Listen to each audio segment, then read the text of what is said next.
পিলখানায় বিদ্রোহের ঘটনায় বিডিআরের নিরপরাধ জওয়ানদের মুক্তির দাবিতে শাহবাগে অবস্থান নিয়েছেন বিডিআর পরিবারের সদস্যরা। দর্শক, এই মুহূর্তে শাহবাগ মোড়ে আছেন সহকর্মী মোবাশ্বের আহমেদ। সরাসরি কথা বলছি তার সাথে। মোবাশ্বের, স্বজনরা কি বলছেন এবং সেখানকার সর্বশেষ কি পরিস্থিতি আমাদের জানান।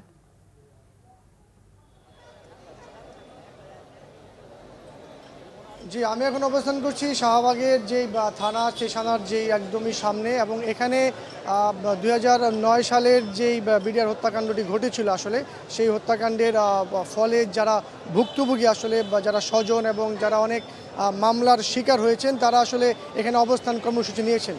এই অবস্থান কর্মসূচির আগে আসলে যারা এখানে অবস্থান নিয়েছেন তারা শহীদ মিনারে ছিল, এবং বৈষম্যবিরোধী ছাত্র আন্দোলনের ব্যানারে কিন্তু তারা সেখানে একটি ছোটোখাটো একটি সমাবেশ করেছে, এবং সেখান থেকে তারা 6 দফা দাবি জানিয়েছিল যে আগামীকাল যেই রায়টি আসবে সেই রায়টি যেন সুষ্ঠু তদন্তের মাধ্যমে নিরপেক্ষভাবে হয়।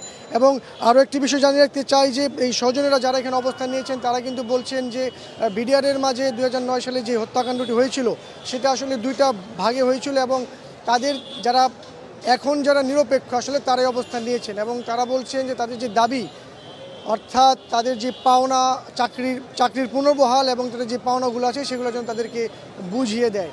এই বিষয়ে আমি আরেকটা বিষয় জানিয়ে রাখতে চাই, এই শাহবাগের মোড়ে এখন যারা অবস্থান করছেন তাদেরকে তাদের যাওয়ার উদ্দেশ্য ছিল আসলে প্রধান উপদেষ্টার বাসভবনে একটি স্মারকলিপি দেওয়ার জন্য, কিন্তু তারা যখন শহীদ মিনার থেকে শাহবাগ হয়ে আসলে যমুনা পর্যন্ত যাবে, সেই পথটি কিন্তু পুলিশ অবরোধ করে এবং এখানে একটি প্রতিবন্ধকতার সৃষ্টি করে।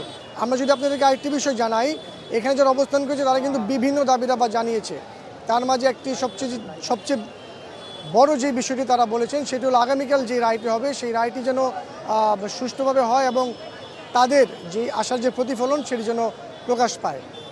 এই ছিল শাহবাগ থেকে বিডিআর হত্যাকাণ্ডের যে অবরোধ তার সর্বশেষ। মোবাশ্বের আহমেদ, আপনাকে ধন্যবাদ।